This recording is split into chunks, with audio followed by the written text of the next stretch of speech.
What's up, everybody? Welcome back to the Trailer Park Live right here on the 2nd Street Marvel, where we're coming at you live every single Friday night at 8 p.m. Pacific Standard Time. I hope you're all having a very good evening this evening.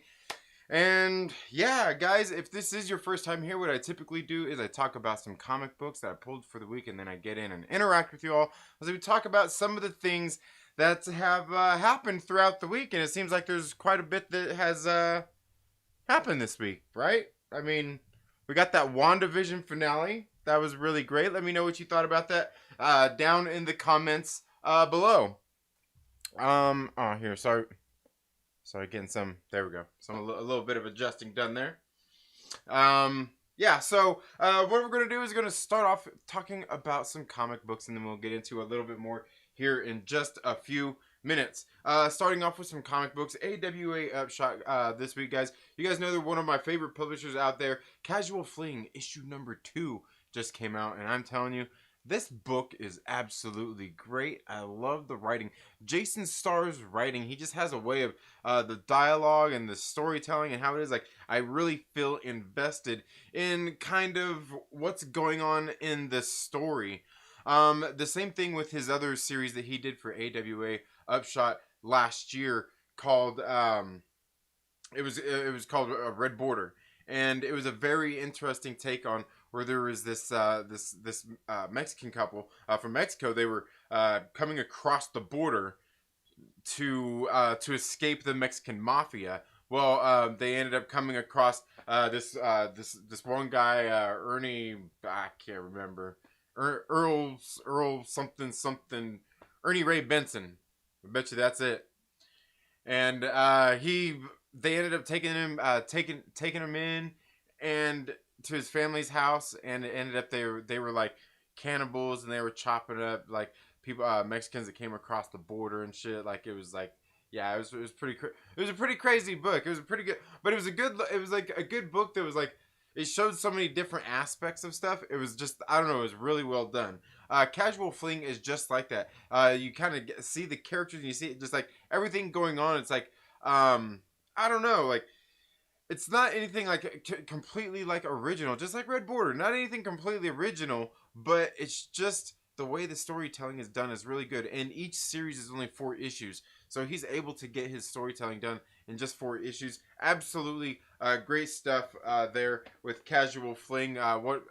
Two issues in, halfway through the series, I'm absolutely loving it. Now, another one AWA Upshot did this week is Chariot, issue number 1, and I'm telling you guys, this book right here is fucking great.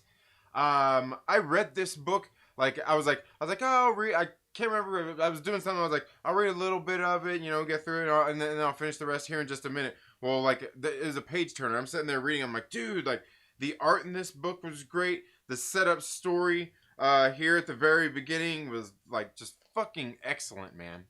Like, and a lot of it, like a lot of the intro in this book is all told just through like no fucking words. Like, look, here's the first page. Here's the first page right here, right? Then you go in here. I'll flip the page. There's the next page, right? It's the next page right there. Then you go to the next page, right? This is what you get. This is what you get. This is what you're getting in the series. You go to the next page, right? I'm telling you, I haven't skipped any pages. And then that's it. That's the intro, right? And then it shows you all the people who worked on this book. We got Brian Edward Hill is the writer. Priscilla Patrates is the artist. Mark Lesko is the colorist, and World Design is the letterer. Jeff DeCall is the cover artist. Mike Deodato Jr. is the variant cover artist. I've got the variant cover with the rest of my books already put away. But I'm telling you, this book was freaking great. The art in this book was great. Everything about this book was freaking great. The writing, the art, the colors, just everything. The letters. I mean, let's face it. The letterers do some work. They do some work in these too. Especially, you see there at the very beginning, you can see some of the you see some of the lettering work right there. You get into look at that. Come on, hey. Pretty good. It's pretty good. I'm telling you, I thought issue number 1 here of Chariot was absolutely great. Very good book. I can't wait to read. I can't wait to read the rest of this series. It was a great way to pull me in and get me invested in this series. Now, of course, you guys know the plot released this week. This is one of my favorite series, but they didn't have this at my regular comic shop. I had to make sure that I picked up this the variant cover there of the plot. Very great book. Also, Berserker, issue number 1 came out this week, guys. This one, a lot of people are talking about for a lot of different reasons, and a lot of people, I'm sure, probably have different feelings about it. I thought it was I think it's a very good book. It's violent. There's not a whole lot of dialogue throughout the beginning of it, really. Oh man, got that Rona. Finally, I'm kidding. But while there's all this violence in this, we kind of see this the situation going down. There is some narration going on top of it, and it's a conversation where you're kind of getting introduced to this character. You see these people having just a conversation, and I don't know, it really kind of plays out like a movie or something. And you could almost even hear, like, as you start reading it, you're like, oh yeah, it's totally got to be Keanu Reeves' character in there, right? Doesn't it? I don't know. I thought it was very good. Violent. It's kind of like it's kind of like Wolverine. It's kind of like one of the. It's Keanu Reeves Wolverine, kind of like, right? Yeah. something like that. I don't know. I thought Berserker, it was very good. I thought it was a good setup in issue number 1. It gives you enough of what the series is going to be through a lot of art. You can see it's going to be violent. It's going to be gritty. You know, you kind of get the feel for everything. They don't give you a whole lot, but they give you just enough to make you want to come back for more, if you like that. If you don't like it, you kind of know right off the bat in issue number 1, hey, I'm not really feeling this. I'm not going to read the rest of it. So, yeah, I think, I don't know, very good stuff if you ask me, out of Berserker. But yeah, those are the 4 I'm going to talk about here, tonight. Very good stuff. And, you know, let me know if you've, you know, read Berserker, if you're going to check that stuff out. Also, guys, you know, something I've been doing here on the channel is crowdfunding comics, right? We've been kind of doing that a little bit and trying to find good books to review and stuff. You know what? Here, like, I feel like this thing is like really bright on me. There we go.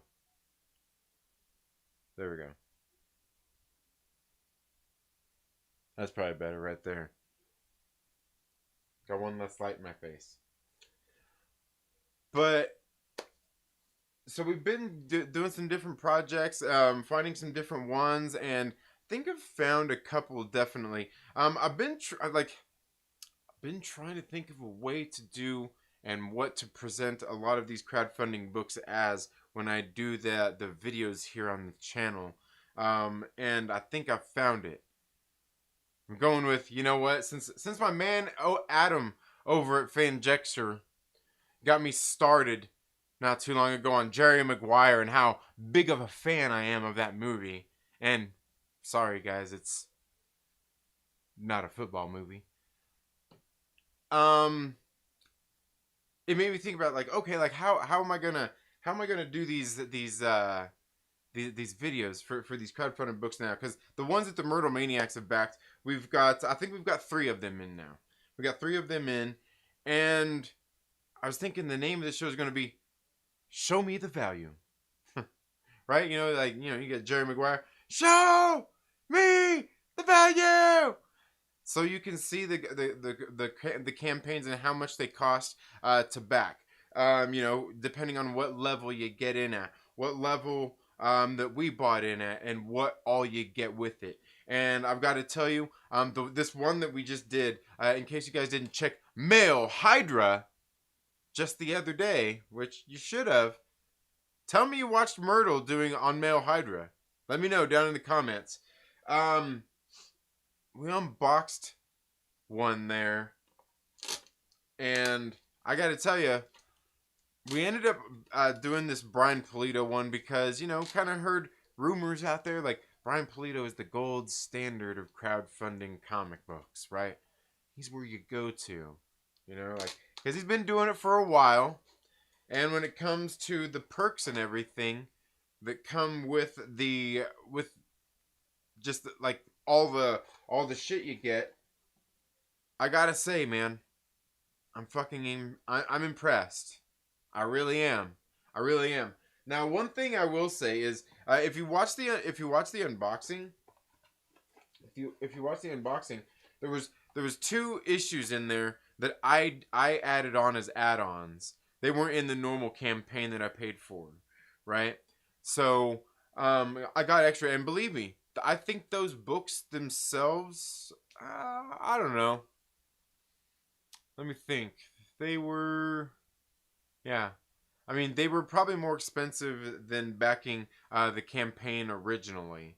But it was only 2 of them to get caught up. But I think for the price of everything that came with it, I'm like, you know, even if I just bought the one at the basic level of the one that I did, because there's even levels where you can back and it's a little bit cheaper and you get a lot of the same shit with it, right? And that's what I want to go through and show on some of that stuff, because I think there was one of them, I think it was only like fucking like $28, and and it was a very good deal because you get all this shit with it. It's like, wow, like you really feel like you got a lot with it, and that's what it's all about. Because I was sitting there thinking about it. I was like kind of thinking about it all week after I unboxed all this shit, and I'm like, dude, like, fuck, like, I kind of feel at this point there really isn't any point in looking for somebody that is going to give me all of that in one campaign, giving me all that shit, all the shit that we got in this box for the value of what it is, especially because you get into the books and the art in these books are fucking great. And like I'm reading through them. I'm actually reading through the digitals. I did open up a couple of these. I did open up like hell, which I think which one was it? I think it was Hellbound, right here, Hellborn. I did open this one up and checked out some of the art in it, and I'm telling you, dude, it's freaking great. It's freaking great. And you know, it's almost like, man, when you get like, now the thing is like, and there's a pretty cool story going on here. I've read through this first volume right here, and even I think I'm about part way through the second volume. There's 3 of them out right now, and I was getting through here and reading it. Here, I'll show you. See if we can. Yeah. So I was going through here and reading this book and everything, and you know, like, it's a pretty good story and everything. And I'm looking at the art and everything in here. I'm looking at the quality of this book and everything, all the shit that comes with it. I'm like, man, this is really. And oh look, it's got his signature right there. It's really nice, and it's like it's almost spoiling. You know what I mean? Like, man, like, this is actually worth the money there. And here's the thing, is you can actually go get these books at your local comic shop. They put these out. I'm not sure exactly how they do them at the LCS, but they put these out through Diamond Distribution. You can go into your local comic. I think this one right here actually came out. Hell, I don't know if it hasn't already come out. It was solicited just a couple of months ago. I think it was solicited in December, so it might be getting ready to come out. Issue number this basically, where you can go to your LCS and pick it up. So that's pretty cool as well, where they have that. But like, this is where it's at. Like the art in here is great. The story is pretty good. You know, it's that, and like, it makes me kind of look at some of the other stuff. It's like, oh man, you know, like, some of them, you know, it's like, man, the story is really good, but you know, it'd be great to have some better art, and you know, or just different things like that, and like, and it kind of proves, like, you know, like, it can be done if you get the right people together to do a lot of this stuff, because it's not only art, it's like even the colors, and just like it's really great stuff in here. And yeah, I mean, and that's it, man. Like, it's really, it's gonna be hard to find. It's gonna be hard to top this. Now, I will say we've got another one probably gonna be coming in here in the next couple of weeks. Another project, called Common America Volume 3, and I think these guys also, Timothy Lim, that are doing this one. I think they're actually getting pretty on point with their shit as well. But here, you got to check out. This is the Hell with Sacrilegious. This is the one that came with the book. This was like, I think, one of the perks with this book once it hit, you know, a certain funding goal. And what it is, it's like the black and white art of the book. Like, I'm not sure how well you can see that there.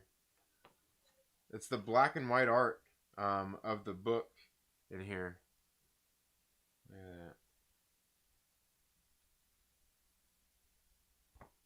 And I'm telling you, it's freaking beautiful. I like black and white art. I mean, that's Like when I draw shit, that's how I draw. Is like I like black and white. You know, I'd probably fuck something up trying to color it. But yeah, just really really cool stuff. Like I said, man, like I was sitting there, I was kind of sitting there thinking, like I said, thinking about it all week. I'm like, damn, man, it's like almost spoiled. It's almost spoiled. Like I almost don't even want to back anybody else, and just this is all you need, because you get all this cool shit with it, right? Right? Yeah, I don't know, man. I don't know. It's just if you ask me. It's just if you ask me, but yeah, man. All kinds of cool shit, man. Oh, dang, I dropped the pin.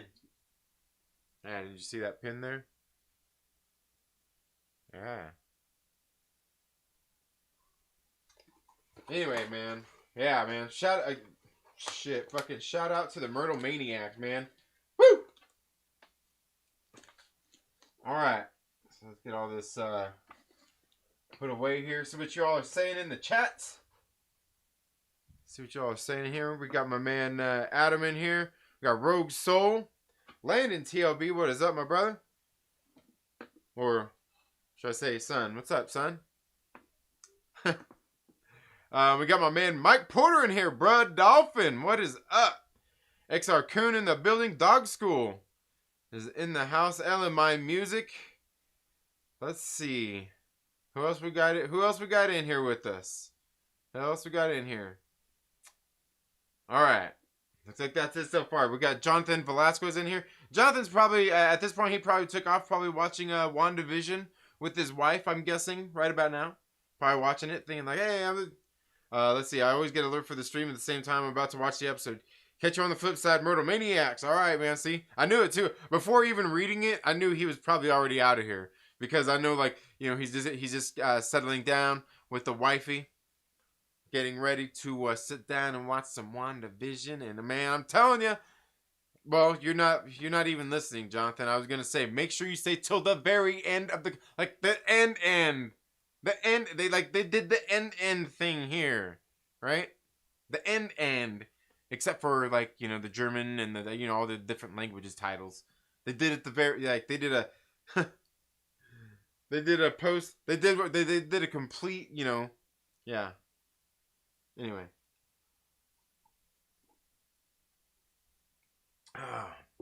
So how y'all doing tonight, man? Let me know. Let me know down in the comments. I'm gonna see what you guys were how you guys were feeling about WandaVision.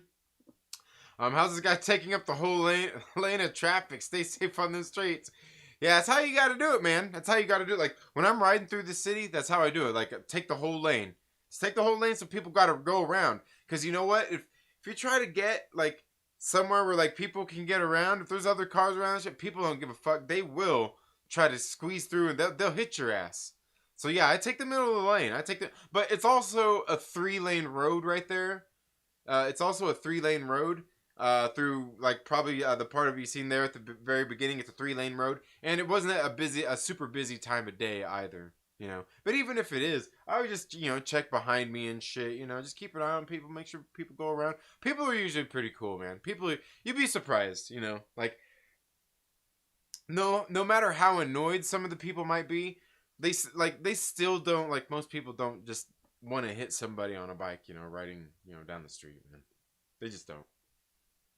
The thing is though, sometimes that doesn't matter because there's people out there, fucking zombies out there, fucking doing this shit driving down the road. Oh! Fucking zombies, man. I hate it, dude. I hate it. I've talked about this before, man.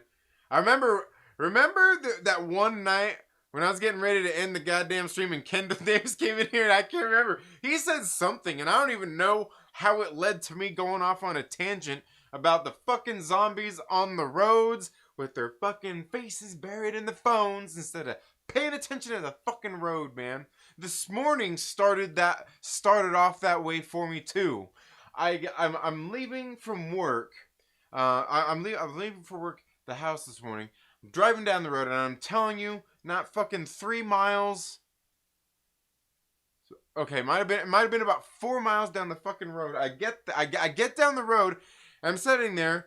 There's a fucking red light coming the other way. Like the traffic that was the traffic that was coming the other direction, they had the green light for a second because there was traffic turning. You know, they had a left-hand turn. They had the green light, and ours was turning red. So there was a red light for a minute. This car, you can see, like I'm telling you, I pay attention to the traffic. You see it comes up, and our light turned green. It was our light turned green. I'm going. And he just fucking pulls out right in front of me, dude. He doesn't even stop. Just pull. I'm like sitting there like, dude, like having to fucking hit my brakes. You know, I got my big fucking work truck. You like, you son of a bitch, dude. Fucking slow. And then of course, you know, like this fucking zombies, dude. What does he do? He fucking, as soon as I fucking have to hit my brakes and slow the fuck down, what's he do? Like he fucking he switches lanes. And then fucking punches it. Like, why didn't you just fucking turn the corner and punch it, you dumb motherfucker? Shit! I'm telling you. But, not only that, right after he does, I'm telling you, not fucking 45 seconds later, probably not even a minute later, just right after, I could still see that asshole. Somebody else, a big old truck, fucking just a little bigger than mine, does the same fucking thing from a stop sign on a little side street. I'm like, dude, you're pulling out in front of fucking traffic that's doing 50 miles an hour. What are you doing? You didn't even stop. You didn't even fucking look. You rolled right through the fucking, like, you didn't even look. Like, seriously, you didn't even look. Because, like, there's that car that just done the same fucking thing to me a minute ago. There's me, who's right there. And there's fucking cars behind us. Like you didn't even fucking look. You didn't fucking look. Look. Here's the thing. Look. And there's a stop sign. Fucking stop at it. Stop. Like, stop. Look. To find who has the right of fucking way and go. When you pull up to a stoplight, you've got a red light. Fucking stop. Check your surroundings and fucking go. What's the point? It's fucking zombies, man. See? Look. Oh, son of a bitch! Look, I got on this. I got myself on a rant. Got myself on a rant. How'd I do that? Shit. Oh man. But yeah. But that was in my truck. That was in my work truck. That was on my bike. That wasn't on my bike. Need to go on a bike ride. I gained over 20 pounds over quarantine. Oh, bro, Dolphin, nah, dude. Nah, you can't do that, man. You can't do, yeah. And here's the thing. Let me tell you. There's actually the live Trinity riding in. Here's the thing, bro, Dolphin. If you do something like riding a bike, it's really all about just like going out and doing it regularly. You know, like a lot of the times, like when I do doing my cycling training, like when I do like some serious training, like the base training and everything, all it is basically just about getting out and riding for 90 minutes, 2 hours, 2.5 hours, 4 hours at certain paces. Like you'll sit there like, okay, like you want to go for a 2 hour ride, and you want to keep your heart rate at a zone 1 or 2. And so you want to keep your heart rate zone 1 or 2, in zone 1 or 2, and for 2 hours. You know, that's because that's what you want to do. And zone 1 or 2, I mean, that's not like pedaling super hard. It's a pretty good pace. And the thing is so you got to do that for an hour. And this is the base training. This is early season shit. So you got to go out there and do it for that long. And so it's a pretty good pace, but it's not killer, But it's just about doing that over, But it starts small. And you slowly increase the workload over time. That's really what all that shit's about. And that's how you get that's how you really, I mean, you know, because you're thinking about that it's a marathon, not a sprint, you know. Yeah. Look like you tried to pass a car. Nah, I wouldn't.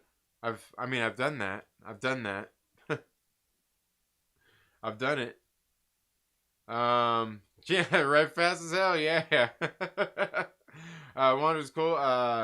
Could have been strange though. Yeah, I thought it was great. I thought it was good. Like, look, it could have been better, but like, you know, I was thinking like there was a couple once there was a couple episodes left in the series. It's like there's really not a whole lot more they can do in the confines of this series. So, you know, and even the season started off, I was kind of thinking like these shows are just kind of meant to expand the world as opposed to giving us like really big, huge storylines like the movies, you know, something epic like that. They're just supposed to be, I mean, and the thing is, like, I don't even want to say filler content. It's supposed to be expanding the universe. It's just expanding the MCU, telling these stories that are kind of going on in the background. Think of them as, you know, like, I don't know, how would you say, maybe a mini series to the events, right? Or maybe a giant size, right? Maybe one of those giant size issues compared to, you know, an event. Is it an annual? Nah. It's not the annual. But something, I think it's something like that. And the thing is like, a lot of like people like, you know, they psych themselves up. People get too excited on their own. You know, obviously, and we'll get a little more into that. Let me get a little bit caught up on some chats here. WandaVision finale made me feel like Feige kicked me in the nuts. Oh man, that's funny. I felt no disappointment at all. Could have been more to make me feel satisfied. It was a worthy ending though, and did enjoy it. Just to be clear, yeah. I thought it was good. I mean, could have been better. Yeah, obviously. You know, they could have went out there and fan serviced us all in the face. You know what I'm saying? They could have fan serviced all over your face. And that's the thing is like, you know, Kevin Feige could have fan serviced all over your face. He could have, but he also kind of told you he's not going to, though, right?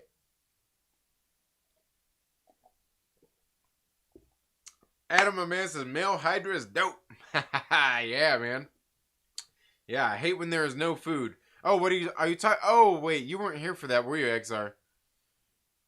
You weren't here for that. Were you here the night when the cheeseburger Karen story? Were you here that night? When I went all cheeseburger Karen? That was good.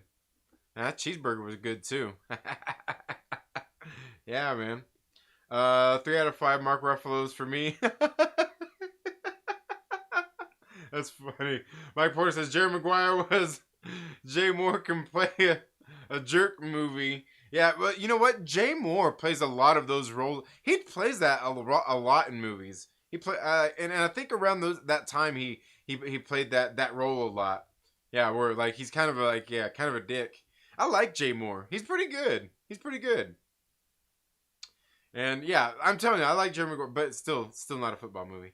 I give this last final week of WandaVision a 9 out of 10 overall. Every episode I gave it a 9 out of 10. So this show is a 9 out of 10. Yeah, I don't know, man, because I was, you know, I'm thinking about my actual scores, and I'm thinking about like really sitting down and kind of thinking about everything overall and how it goes. Like realistically, like it really depends on what aspect you want to look at it from. It really does. Let's see. LMI Music, thank you for being here. Summer is coming, so maybe a morning stream. Just asking, no pressure. You know, I have your duties to take care of as well. Yeah, right. Tell him, man. Tell him, man. And say morning stream.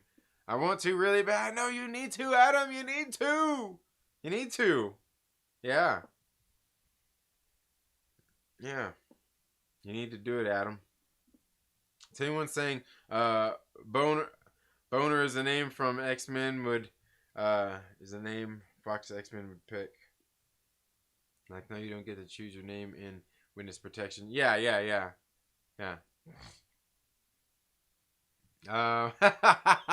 Social distance warrior back in here, pissed still, man.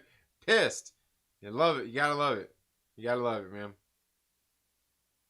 You gotta love it. Let's see. Dang, why is it all skipping? Skipping on me. There we go. Okay. I'm back. Dots are connecting. Debate 8 is on Fanjecture's channel. It's all coming together for me now. Oh, man. The Ralph Boner troll has been receiving some negative feedback. Yeah, and I don't know, man. Like, I don't really feel any way about it. It's like, it's whatever. People are gonna theorize about it. Here's the thing, though, is here's the thing, is like,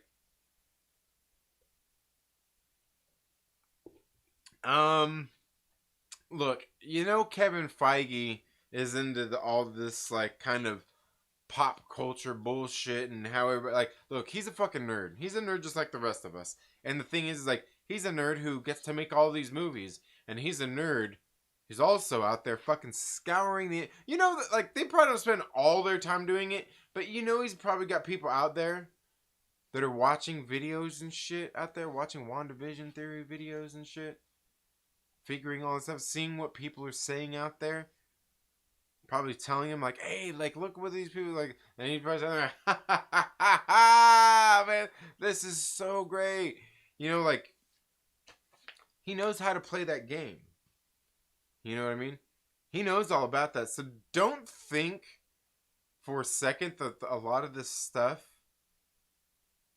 a lot of that, he kind of didn't feel was going to come. And not that he's going to do it on purpose. Not that he's trying to do it on purpose. But it just kind of goes to prove that this motherfucker's like Nick Fury. Like, you only see what he wants you to see. We know the whole thing with Pietro in the first place. What did he say when he saw Monica Rambeau snooping around? Snooper's gonna snoop. And what was everybody out there talking about? About how it's just like, Scooper's gonna scoop, right? The parallel there. Right? You get it? Like, he's being pretty fucking meta, if you ask me. Or is he? You think that was just all in there? Is just lines? Yeah, just put this in here and just like just little mid-credit scene. Just toss that in there. Snoopy's gonna snoop. She was snooping around. She got caught, right? Oh, but it comes down to the whole thing, though, too. Like I said, everybody was talking about, and he knows, too. I'm telling you, don't think that son of a bitch don't fucking know Scooper's gonna scoop, motherfucker. Don't think that he don't fucking know about the Scooper Wars and all these little motherfuckers out there. And you know what? We got, like, seriously, we still, can we thank them just a little bit? All the scoopers and the leakers and all that bull. Can we seriously? Can we give them just a little bit of credit, because a lot of times they do give us stuff to talk about and theorize about. And here's the thing, though. Here's the thing that sucks is you get people out there who kind of who get to be credible, right? You get people like. And I'm telling you, it's not just one guy, but if you think about it, like all the different people out there who do this Scooper game, and the Scooper game out there is fucking weird, because a lot of these dudes, they act like, you know, they're the shit. They know the inside scoop. You don't fucking, they got the right scoop. They got the right scoop. Right? Right? And you can see some of the shit sometimes out there that goes on with all these scoopers and all that bullshit. And they get into some real like fucking bitch like behavior, okay? But the thing is you think Kevin Feige don't fucking know that? Of course he knows that shit. Snooper's gonna snoop. And that's the fucking thing. That's it, right? Isn't that it? Like, he's sitting there laughing like, I said, oh, you got, You got some set leaks? You got some photos? Think you know what's going on? You know somebody on the inside? You see what I want you to see. Alright? It's fucking Kevin Feige, bro. Look. Motherfucker, like, look. I was laughing too. I was laughing. I didn't watch the Den of Nerds. I didn't watch their live stream this morning that he did with Darren. Like, I saw like the first like 5-10 minutes of it, but I seen the video that he did today on the main channel where he was talking about that, and he's pretty upset. And the thing is, like, Kevin Feige is that 4D chess motherfucker anyway, right? You know that. So you know he's gonna do something in here, because the thing is, like, look, he gave us a lot of cool shit in this show, but he also, he like a lot of cool shit. Like, you could easily dismiss some of these episodes, absolutely. But he gave us enough cool shit in here. Like, look what we can do within the confines of a little mini series, and what we can do and how we can expand this universe. We can introduce you to a few new characters, introduce some groundwork for some of the stuff that's getting ready to come in some of the movies. So when you go into those movies, you have a little something going into them that's going to kind of tie into those and going to have some callbacks to it. And it's really great. And we know that here, as time has gone on, Kevin Feige has gotten better, and Marvel Studios has gotten better about keeping things under wraps and a lot of those kinds of things. And also, like, I think we also all kind of know, and it seems like maybe they kind of also let some of it slip out anyway, on purpose. Some real stuff, some fake stuff, It's good. Get everybody out there all hyped up, and here's the thing, is like, is there a downside to it? Yeah. The downside is there's people out there that are going to theorize and all that kind of shit, and and get people excited, and that's great. That's good. But there's fucking nothing wrong with that, right? Kevin Feige knows that. I don't think he don't know that. And here's the thing is, you think there might not be a payoff? Huh? You think there really might not be a payoff to everything that happened in this episode? Or in this whole series? I think there was some things really laid out throughout this series that I think are going to pay off later. And that's not to say that, like, it's going to make you want to come back and watch WandaVision episode 1, 2, and 3 all over again, but maybe come back and visit certain aspects of the series and see where some of the, maybe relook at some of these things that have happened here. But altogether, I thought it was really good. Just in that thing, it's just a mini series, and I think that is part of it. Like, even me myself thought, we kind of think that maybe these things are going to be bigger than they actually are. But don't think for 1 second that Kevin Feige don't know that. And even knowing that some people are going to be disappointed in it, I think that he's probably not even sitting there thinking about, I don't think anybody has any reason to be disappointed, because in Feige we trust. In Feige you trust. And there's going to be some payoff to a lot of this stuff very soon that was happening in this movie. And I really do think that. I think that there's going to be some payoff to a lot of that coming up very soon. But I get it where, where people might be feeling a little bit down right now. Maybe you're getting ready to go into Falcon and Winter Soldier in a couple weeks. Like, oh man, WandaVision? Really?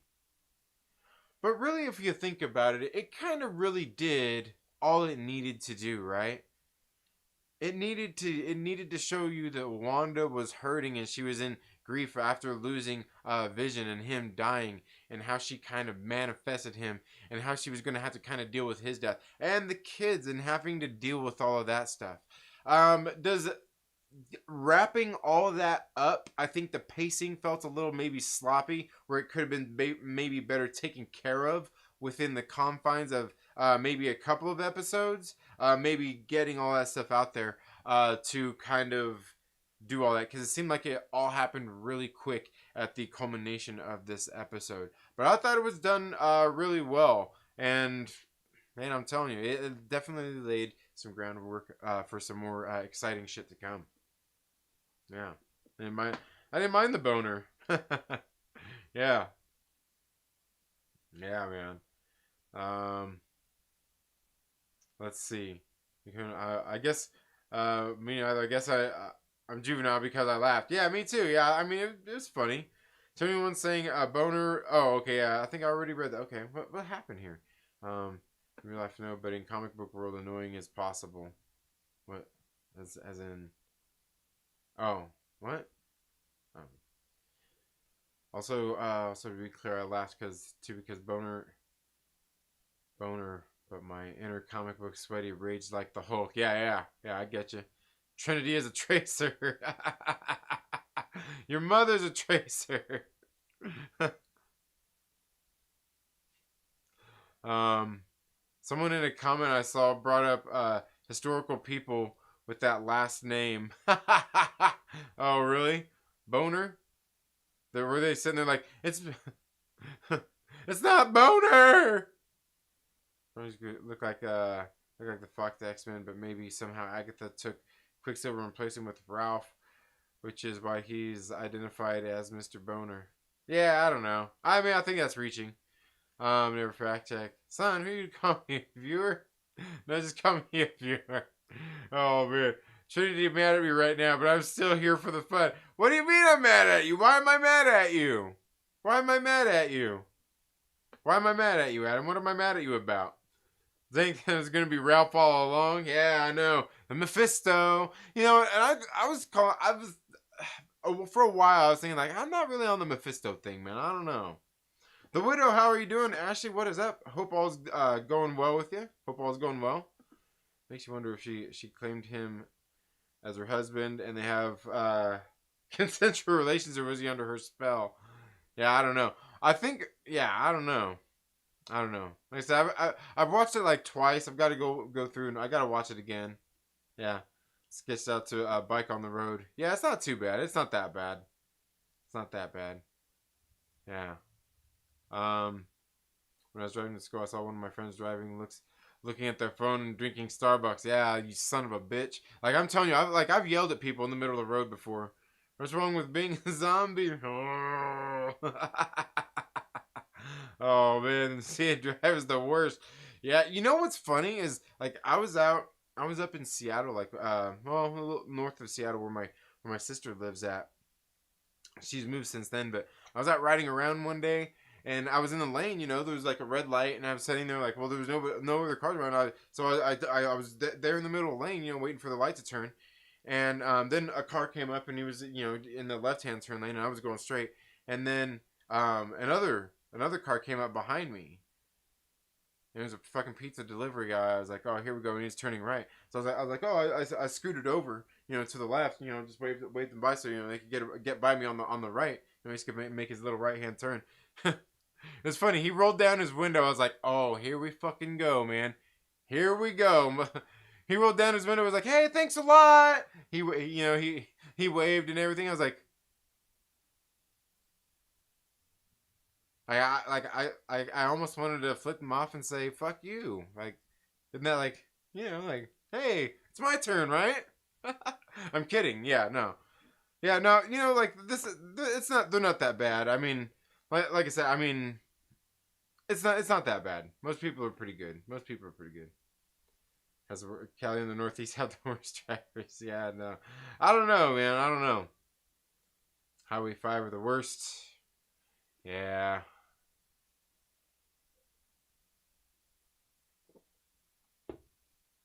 Yeah. That's why there's so much traffic. They could solve that, but they know if they let CA drivers drive faster, you'd kill everyone. Yeah. Yeah. I'm done biking. I was 1 millisecond away from getting smashed on a 50 mile per hour road. F that. Yeah. Believe me, man. I've had some close calls. I've had a couple close calls. Like nothing like, well, depending on, nothing like super dangerous, but you know, I've had some people do some stupid shit.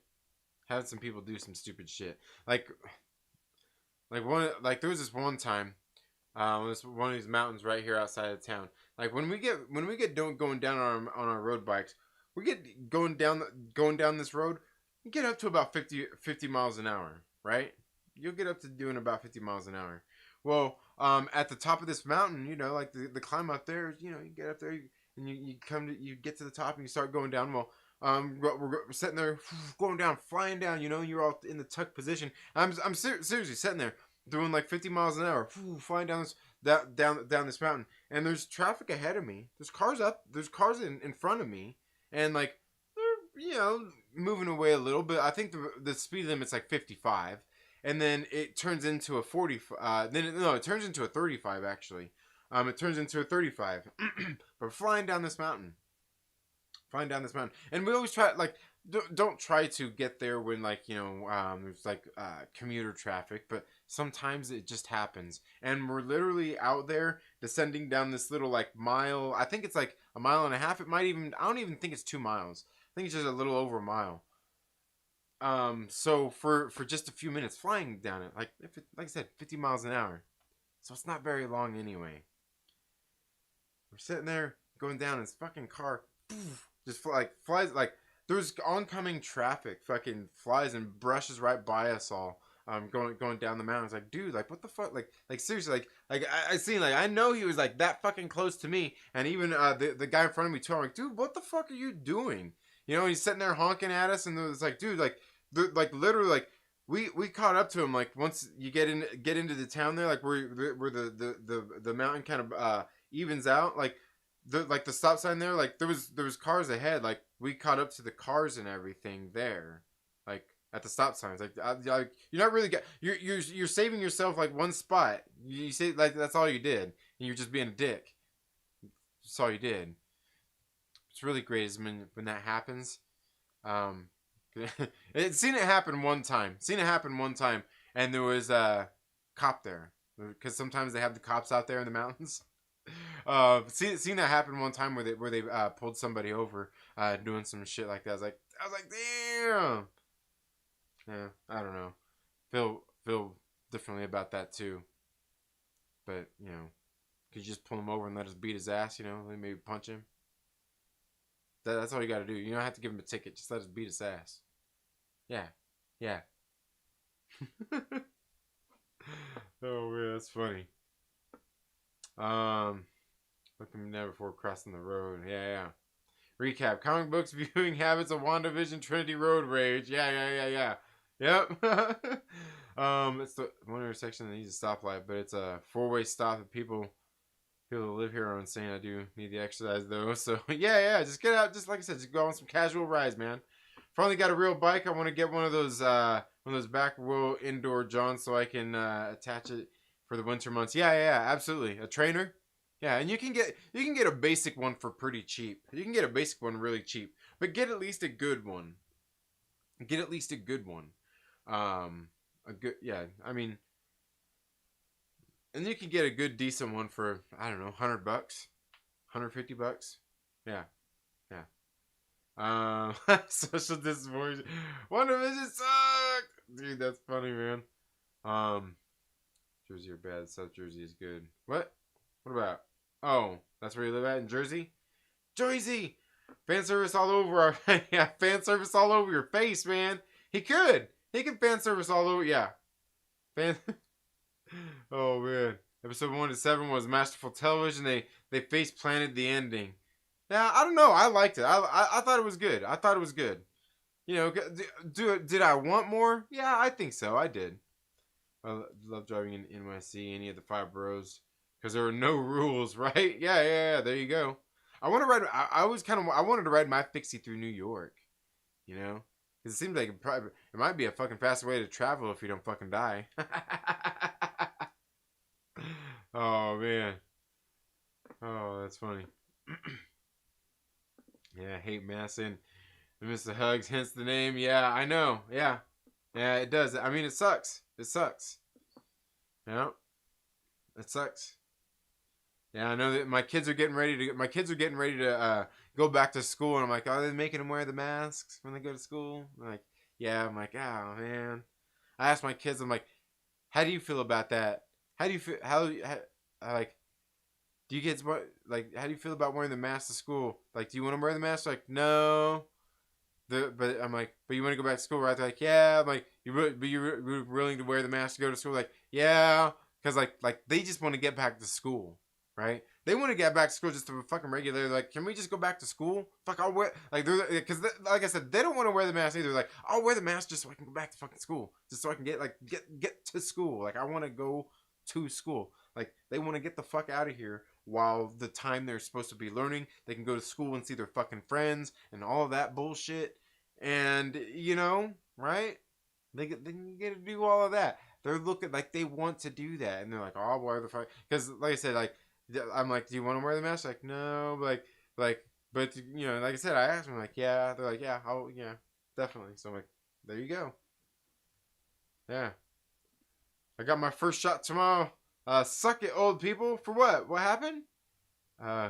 Who's better, Ivan driving angry or J.K. Simmons yelling at roasting on people? Why? What happened? What am I missing? What did I miss there? Well, he knows what he's doing by casting Evan Peters. Yeah. I mean, I think he does, and I mean, is that so wrong? Like a misdirect? Like, I mean, I don't know. I don't see it as such a bad thing because it makes everybody wonder, you know?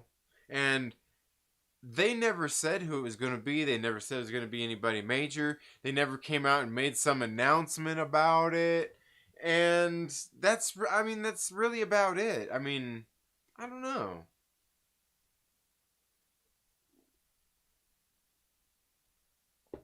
Because they still did the whole Quicksilver thing with him there and there. It's like, I mean, they did all that. It's just like, I don't know, man. But is it kind of a shitty thing? Yeah, but I mean, he did come into it and play Quicksilver. Oh, I don't know, man. I don't know. They weren't like, no, they weren't wrong about that. He did come in and play Quicksilver. What if it's Quicksilver from the X-Men who ran so fast he opened a portal in the MCU and jumped over and blah blah. Nah. I know. It's Doc Skull says, I don't know. I'm desperate. Yeah, man. I don't know. Yeah, I don't know. Yeah, Snooper's going stupid. Yeah. Monica Rambeau was a metaphor for Grace Randolph. Scooper's going. Yeah. We should have known leaks for a fake as Nightcrawler made no sense. Yeah, I know. Like, where did that one even come from? Fucking Nightcrawler. Like, what the fuck did that even, like, what does that even mean? Fucking Nightcrawler. Like, yeah, like, what's, oh man. I just expected more from the MCU. Yeah, I mean, I don't know. It's a TV show. It's not a movie. It's not like a big epic movie, you know. It's just a TV show. It's a TV show. Never thought I would hear Trinity say boner this much in a stream, but here we are. Yeah, you never know. You never know. Hey Trinity, I hate to do this, but if you have about 3 minutes, would you check out my video on the WandaVision thing? I think it's pretty funny. I'd love your feedback. Yeah, I'll check it out. Rogue Soul. I'll go check it out. Ooh, aggressively relaxing. My man is in the building. Benny's troll was legendary. I know you were mad at me, but I'm here. Oh, that's funny, aggressively. Oh man, guys, go check. Go. You know what, Rogue Soul? Go. Since you did that, you have to go check out aggressively relaxing and subscribe to his shit because he's fucking great, man. But yeah, no, Benny. Like the thing is, like, you know, I want to say it was that same week that he said that shit. I think I called him. I'm like, what if he's talking about himself? I think he's talking about himself here. Like, we want, like, you know, I wanted to work with him so bad. Like, it's myself, motherfucker. Shit. Yeah. I will be grateful that Marvel is back. Yeah. Absolutely. Random pattern. A lot of bad driving states have certain color behind them. What? Gray, thank you so much for being here. How are you doing? It says, I have 3 small gripes with the finale, but I loved it. All right. Just watched it for a 3rd time and enjoyed it even more. Nice. Yeah. RC Scott says, we'll say hello again. What's up, RC Scott? How you doing? Making kids wear masks is pointless. See, it's funny how people felt about episode 9 of WandaVision. It's all over the spectrum. I see what you did there. I see what you did there, Mike Porter. I like that. I like that. Yeah. I thought I wanted to go to school, but I realized none of my friends are in my group cohort. Okay. Yeah. No one cared who I was until I put the. No one cared who I was until I put on the mask. Oh man, aggressively, man. Great shit, man. Great stuff. My kid doesn't mind the mask. She knows it keeps people safe. Yeah, like I said, my kids, they're just ready to go back to school. They'll wear the mask. Cause I talk to my kids like, are you scared? They're not scared to get sick or anything. I'm like, but then, and here's the thing, like, they're not scared to get sick. They don't want to get sick or anything like that. Like, go to school, put on. They're like, yeah, sure. I just want to go back to fucking school. Like, cause the thing is, like, they just want that normalcy again, and to go to school and have that social interaction with their friends. And here's the thing, like, they can go see their friends like right now and all that stuff. Go hang out at their house and all that stuff, play dates and all that stuff. But the thing is, like, the school thing, it's really kind of different, right? Like, as well as I do, there's a certain dynamic in going to school. There is.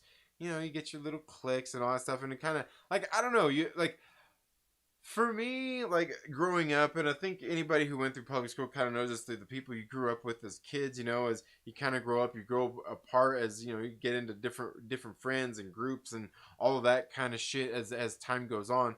For those who all stick around, you know what I mean? Like, you get that's just the way it goes. And, sometime along the way, I mean, maybe you make a good friend along the way somewhere that ends up being a good friend for a long time. And then, next thing you know, fucking something happens and they're no longer your friend, and it hurts, and it's kind of rough because you're like, fuck, man, that's somebody who's like fucking great friend for so long. Like, people go through shit, like life, real life. Yeah. Anyway, lockdown should never start except for the elderly. Like, yeah, I mean, there's, like I said, I mean, you can, yeah. Look, here's the thing: is like,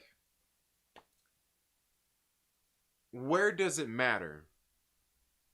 It matters in places where I would say there's an abundance of people if you're worried about it. Like going to the store where people are in there. Believe me, and here's the thing. I worked at Walmart for years, man. There's fucking thousands, and thousands of people in there a day. We used to go to like Disneyland like fucking like all the time.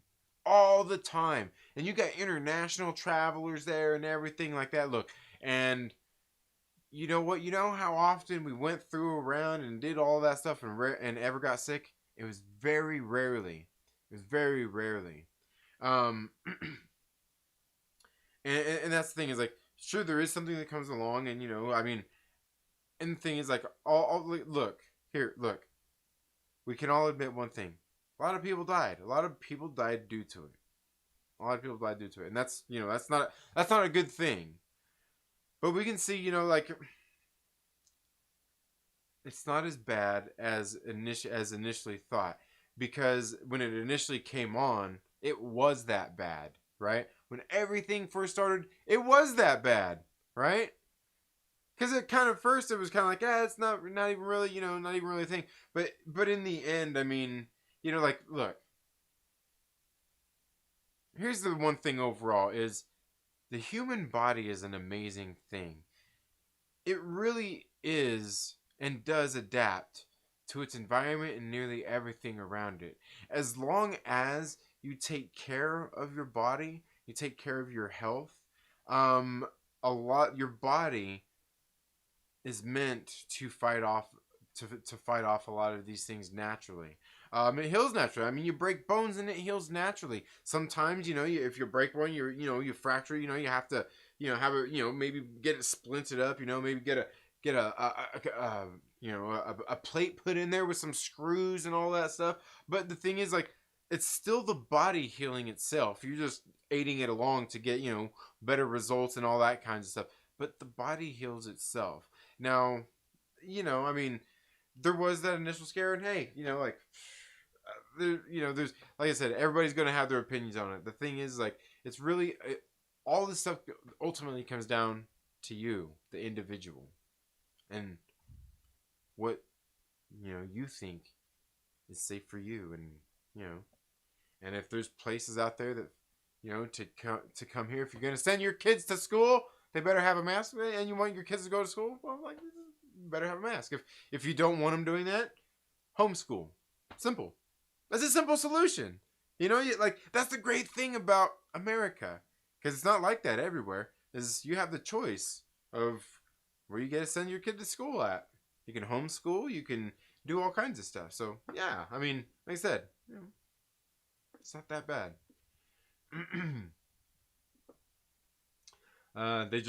The masks don't work. At this point, they just symbolize obedience. You know what? Like, look, look, motherfucker. The masks let me get in to see a lot of customers. You know, the masks helped me get in to see a lot of my customers. You know why? Because people have fucking mask policies. That's why. That's funny. Oh man, RC Scott, are you a conspiracy? Are you one of those conspiracy theorists, motherfuckers, man? Like, is that what? Yeah. Yeah, see, and there you go. Kid had cancer, so I mean, that's a reason to take precaution. Absolutely. Yeah, I wanted to tell you. Well, and we were. Yeah. You should grow a goatee. Oh yeah. Have a good one, Gray. Food was way down this year, right? Yeah. I mean, I don't know. I mean, yeah. Yeah. Like I said, here's the thing: is like, now the thing is, like, Trev, it's not that I'm not educated enough on it. It's just that I don't really care enough about it. Because the thing is, like, I'll tell you this: I'm educated enough about health and life to know that you've got to take care of your health, and the more you take care of your health, the less you're susceptible to sickness. I can't tell you the last time I was sick. I can't. I seriously can't tell you I can't even fucking remember the last time I was sick. You know, I mean, like, I can't even say the sniffles, like a runny nose, because, like, you know, when I go riding my bike for, you know, an hour and a half, and I get back and, you know, it's cold outside, you know, and, you know, I get home and fucking, you know, all that shit. The thing is, like, you build up antibodies, you know, your body takes care of and heals itself. It's meant to do that. You know, even with these viruses and all that stuff, it's meant to take care of itself, right? It's meant to take care of itself, you know, and that's basic. That's like level 1 shit. And here's the thing: is if you're out there eating, and that's the thing is, like, people act like this is like, remember that not too long ago, that Whole Foods guy, the Whole fucking Foods founder, came under fire because he came out and said, like, look, people need to eat healthy. They need to take care, like, take care of their health. Because if you think that, like, eating fucking, you know, pumping down fucking McDonald's every day is healthy, it's not. You know, you can't do that shit and expect to lead a health, be any form of healthy. And that's not to say that you can't lose weight and eat McDonald's. It's to say that, you know, like, what is your measure? You know, if you eat good food, you take care of yourself, you take care of your health, you go out and do stuff. And that's not to say that you have to go knock it out of the park every day. You just got to do average things. You know what I mean? Your body is an amazing thing. And most people, you know, don't do the things that it takes for their body to work at its optimal performance. You know, let's face it. But that's kind of the American fucking lifestyle. That's really the lifestyle of the world at this point. As the world has progressed in, you know, through the ages, right? No longer are we is everybody farming their food and everything, you know. People are out there, you know, you got all this mass produced bullshit and all of that stuff out there. That's what it comes down to. Like, that's the real shit. Those are the things that matter. Those are the things that really matter. You know, you know, it comes down to the same thing, and it's the same, and it's really the same thing for a lot of stuff. And the same thing, like, one of the guy who owns the local bike shop where I get my bikes at and shit. Dude's a fucking beast on the bike. But, you know, we're talking, and this was a while back. This is probably a couple of years ago easily. But we were talking about something, and he's like, you know, he's like, yeah, you know, and we were talking about similar shit to like this, you know, sickness and, like, and all these things. Like, look, here's the thing: is like, you never meet a cancer survivor who's a fucking pussy. You know, you don't do it. You know, I mean, because that's one of the things it takes to make it through that, to live through some of that stuff. Like there are some forms where you know, you have lesser chances and everything, but it's like that's the thing is like, but the people who live through that, you know, they're not pussies. That's the thing is like they're tough, and because that's what it takes. But that's what life takes, and it takes a lot of those things, and a lot of the things that you can do, simple things to do to improve your quality of life and your health, are what it's all about. I mean, yeah. I mean, the thing is, like, it's not that I'm not educated enough about it. It's just like, you know, I mean, if you really want to get into it, we can. But that's really the founding blocks, the foundation of it all, is taking care of your health. I mean, ultimately, you know, because your body works on the food. It goes off the food that you eat. Anyway. Okay, let's get into that $5 super chat. From Rogue Soul says, I figure I owe you for the shameless self promo. Love your energy, love your perspective, bro. Also, Keanu is Ghost Rider or bust. Ah, here we go with the Keanu Ghost Rider stuff. The Keanu Ghost Rider stuff. Oh man. I don't know, man. Like, look. Don't we want some of these characters to stick around for a while? And I get, like, Ghost Rider would be a lot CGI most of the time when you see him all, you know, fired up and everything. And Keanu Reeves is relatively still young looking for as old as he is. And believe me, it's not like he's some fucking grandpa. I mean, he could be a grandpa, but you get me. I don't know. Yeah. Well, time-wise, it's still the same time here. Oh, what? What did I miss here? Since social distancing, I haven't been sick at all. I may stay away from people forever. Yeah. Well, I was gonna say, and that's the one nice thing though, is because a lot of that here. Look, here's the one thing about it too, and I will say this. Came back to no. Here's the other thing about it though is. The one thing that's really come out of this is exactly like I'm saying here though, Trev, is that or Jonathan, I guess, that came into the map, is that don't you live in California? Yeah, it's cold. Yeah, it's been cold outside, but the thing is, like, it comes down to just taking care of your health. I mean, the foundations of doing that will supersede just about anything else. I mean that's what it comes down to. You know, because I think he would be a good Johnny Blaze, and he loves motorcycles anyway. Yeah, he does. Yeah, he rides. Yeah, he definitely rides and all that stuff. But also too, going on with that, I'm like, I kind of feel that same way too. Like there are a lot of people like good. Like I'm glad there's some people I don't have to be around anymore, right? Yeah, I'm glad there's some people I don't have to be around anymore. But also the other thing is too is like it's also made people look at their health. And that's one, like, not like there's a lot of bad shit that's come from all this. But the one thing I will say I think is good though is that people are actually looking at and starting to worry about their health. When all this stuff, you know, like by like summertime last year, I mean, I actually seen people and still see people walking around the block more with their families, out riding the bikes and all that stuff. They're out doing that stuff more than I ever seen it before. Believe me, I've lived here in this house for over 10 years. That we've lived here in this house, and you know, we see a lot more people actually going out there and doing shit. I'm like, that's good. People are actually starting to worry about their health, and that's the important thing. And that, my friend, is where it starts at. That's where it starts at. But no, it's not. It's not a rant, Jonathan. Oh man, who did it? Oh man.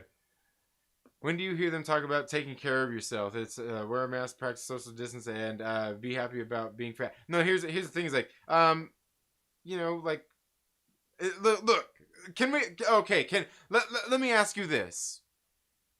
Is there anybody that can actually really disagree with social distancing? Like, seriously. Is there anybody that can really disagree with that? I want to know, like honestly, because like, look, when I used to when I used to work at Walmart, like I was saying earlier, when I used to work at Walmart, there were times when I would leave work and there's fucking bums all over the fucking parking lot. Right? They come out like, oh, excuse me, you got any change? You know, like I'm walking to my car, like nearly, you know, like 3 days out of the fucking week. Somebody's like, excuse me, you got any change? Like people be like, excuse me. I'm like, they'll be walking up behind me.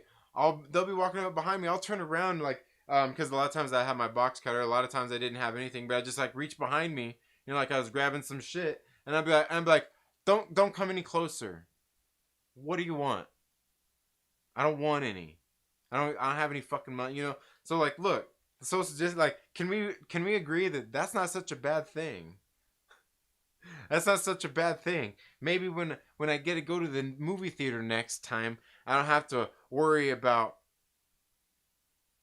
some big ass sweaty motherfucker sitting right next to me when there's a whole fucking theater of people that's not even full of people. Like there's plenty of fucking places you sit right next to. Like dude, like you could like there's like fucking 3 seats empty right next to you. On the other side, sat like right next, like mother. And I've been sitting there like seriously, like what the fuck? Now it can't happen. Can any of us disagree that that's not a bad thing? You know?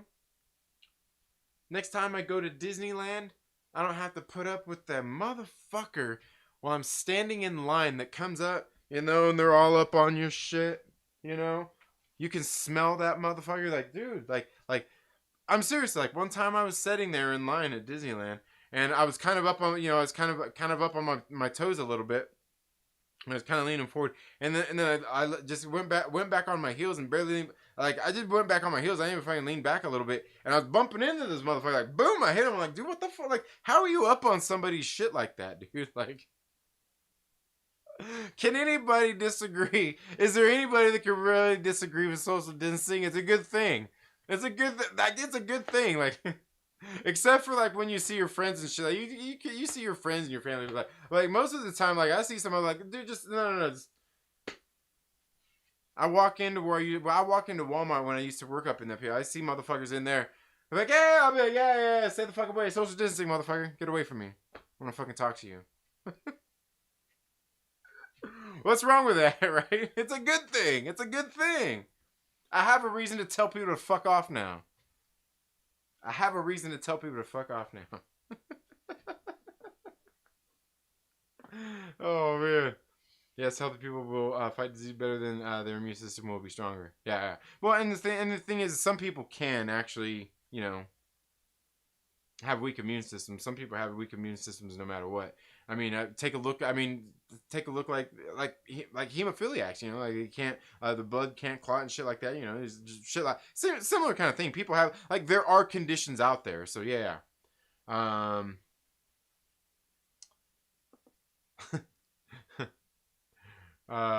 real, what's cold in Cal? Like it gets cold. Like it gets freezing here. It gets freezing here. Like it does get freezing. But like no, seriously, like in the mornings, it dips down and gets its coldest right as the sun is getting ready to come up, right as the sun is coming up. I think it has to do with the dew line, the dew point, and all that shit. But like there's a lot of the mornings here this past couple of weeks have been like 32, 33, like right at the freezing point. But not to the freezing point where like it's frozen and shit, but it's right there at the freezing point. So yeah, you know, it gets too freezing, and it's been that way this week and shit. Actually, I don't know. Maybe about the last month it's been there. It's been cold, yeah. But it doesn't stay cold throughout the day very much. Yeah, am I not supposed to super chat? No, you're good. You're good, man. Direct donations work too, though. Direct donations are just better because then Google don't take the money. But no, yeah, no, that's all good. Super chats are all good, man. Sunday stream, yes, definitely. Sunday we're gonna be doing that. We're gonna be getting together. Apex Comics, what is up, my brother? How is it going? Here's a I just met you as a comic pop culture nerd channel might not want to have a video giving advice on stuff other than basic. Oh yeah, no. Yeah, no, believe me, I'm not giving anybody advice. My advice is you do what you need to do to take care of your own health. That's what it's all about. Yeah. But no, that's the Trailer Park Live is here where I just sit here and talk shit anyway. It's not the morning stream. It's not the morning stream. So you watch Raya? Yeah, you know what? That's a good question. You know Adam has watched that shit. I'm going to. We'll probably end up watching it. We'll probably end up watching it. We'll probably end up watching it. What about mosh pits? Oh yeah, mosh pits. Like, you know what? I'm willing to sacrifice for a mosh pit. I'm willing to sacrifice for a good mosh pit. But yeah. There's always some sick, sweaty, hairy motherfucker in there too, man. Just like in that, what was that movie? Along Came Polly, where Ben Affleck, or not Ben Affleck, but Ben Stiller was the germaphobe, and he was sitting out there playing basketball, and he fucking ran into that dude that was all sweaty. And he was all of it. Like, dude, that's every fucking mosh pit, dude. Some big, hairy, burly and thing is, like, he's fucking hairy all over, but he's bald as fuck, like me. He's bald as fuck like me, and he's hairy as shit. Like, maybe hairier than me. Because I'm a pretty hairy motherfucker, except for here. Oh, man. You don't need a reason to tell people to fuck off, right? Smelly, sweaty people I'm happy with social distancing for that reason alone. I know, right? Like I said, like, can anybody disagree that it's a bad thing? Like, it's really, it's like great. Like you walk into places, like, motherfuckers just like, they part like the fucking Red Sea, unless, you know, they're like me and they don't really give a shit. They're just like, yeah, whatever, man. Like, oh man, yeah, good, but yeah, they take, I think it's 30%. So like the you know, like, if you send in like if you send in $3, I get 2. That's not too bad. Look. Here's the thing: is they let me put videos and stream and do this and hang out with you guys and shit here for free, right? They let me do all this shit for free. So them taking 30%, like, I'm cool with that. The direct donations are even better. But hey, I'm not that worried about it. I'm not that worried about it. I appreciate it. I appreciate you guys being here. I really do. I really do, and again, you know, and thank you again for the the $5 super chat, Rogue Soul. Yeah, yeah, no, it's all good. Says it more, and you probably spend more. Did you get my donation? Oh, did it come through there? Oh yeah, it came through a direct donation from RC Scott. Yeah. Here, let me put that. Let's see. Bring back Nicolas Cage as Johnny Blaze. All hail the king of over the top acting. Yeah, I don't know, man. Like, I would like to see Nicolas Cage. I like Nicolas Cage, and I like those movies though. They were cheesy as hell though, man. Like, you really think Kevin Feige's gonna? I don't know. And that's the thing, is everybody's been speculating, especially. I think WandaVision almost kind of debunks a lot of that shit. That they're not gonna do any of that stuff. They're not gonna do any of that stuff where they where like. Kevin Feige, he just haven't played nice with anybody else's shit, man. I don't think he's going to use any of it. I wouldn't expect any of it to come back. So I thought you were referencing Semi-Pro. Oh, Semi-Pro? Yeah. Dude, I haven't seen Semi-Pro in a while. I think Semi-Pro, I think that movie was probably the point where, I think that was definitely the movie where Will Ferrell had lost it. Like, that was like, he had already reached his peak at that point, because I think Blades of Steel came out right before that, right? I think Blades of Steel was kind of that point too. So what was right before that? Was it Talladega Nights? Might have been Talladega Nights. That might have been the maybe the pinnacle, which in that case might just make it old school, right? I don't know, man. I need to go back and look at some Will Ferrell films. But I do think God, I can't remember where we were starting, who I was talking with. We were talking about that, where that kind of point was.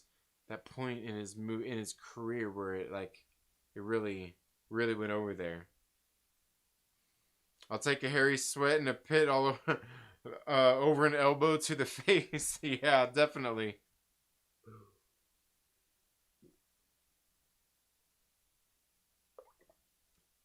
Bring back Gabriel Luna. Absolutely. Anchorman 2. Oh, man. Look, man. I need to watch Anchorman 2 again. It's been a while, but that movie, you know, like, it was good for there was a little bit of it that was actually pretty good, and then it just kind of got there was the one point, I think that was the turning point for me, was when they did it wasn't even the Sex Panther joke. It was where they tried to take it before they revisited the Sex Panther joke later. It was the condom one where they did the condom. Like, wasn't it the condoms or whatever? And like it was kind of like I feel like they just tried to redo that joke, and then they still did the Sex Panther thing later. I was kind of like, yeah, yeah. Dude, it's midnight 44. It's time to get to sleep. All right, XR, have a good one. I love Semi-Pro. Yeah, I mean, I have to watch it again. I seen it at the theater. I remember thinking I don't remember thinking it was a piece of shit. It was just kind of like that point where it's like Will Ferrell's thing was kind of over at that point. It was kind of over at that point. Yeah, Sacha Baron Cohen in that one. In which one? In which one? Which one was he in? Semi-Pro? Oh no, you're talking about Talladega Nights. Yeah. Yeah, Talladega Nights, yeah. Yeah, he's fucking great, dude. And I like Sacha Baron Cohen, dude. Like, he's funny, dude. He cracks me up. Like, dude, I'm telling you, I know a whole lot of people aren't like, but like Borat, dude. I saw that shit at the theater, and that shit had me fucking dying. I like the hotel scene where him and Azamat were sitting there fighting and they were all naked and shit, dude. I fucking lost it. I was rolling. I seriously almost fell out of my fucking theater seat, dude. I was laughing so fucking hard. I was like, oh my fucking god. I was like, no, they fucking didn't. No, they didn't, man. Like, oh, dude. Sacha Baron Cohen had me fucking dying in that. You know what? I haven't finished Borat 2. I think I started it and never finished it. I need to finish it though. Don't you know I would never say fuck? Yeah. Oh man, the Anchor Brawl was epic. History Channel, news of the past. Oh, okay, yeah. See, I think like by that point in Anchorman 2, it's kind of like okay, like I was kind of like this is like. Seriously, this is like they just like throwing shit like at the walls, like fucking whatever, man, whatever. Oh man, you like Daddy's Home? Yeah. Daddy's Home is a good one. Daddy's Home is a good one. My kid, like my kids.